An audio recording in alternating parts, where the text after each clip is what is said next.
Hello friends, welcome to my channel. मैंने फ्लिपकार्ट में एक प्लाजो कुर्ता सेट ऑर्डर दिया था जो आज मुझे मिल गया है।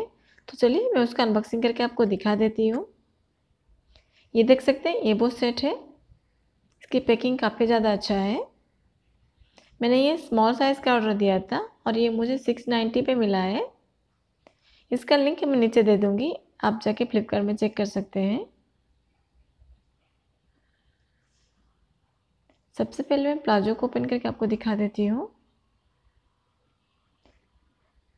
प्लाजो कॉटन फैब्रिक में आ रहा है और काफ़ी ज़्यादा स्मूथ भी है और ये थोड़ा सा थिन भी है।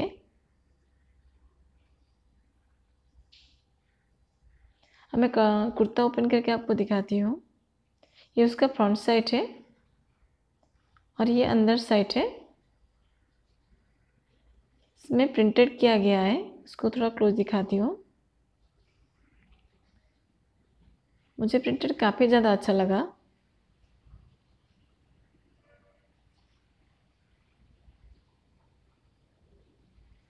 अब मैं इसका बैक साइड आपको दिखाती हूँ।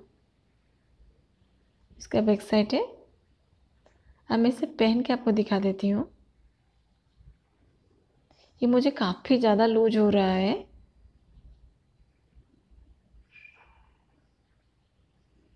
वीडियो देखने के लिए थैंक यू।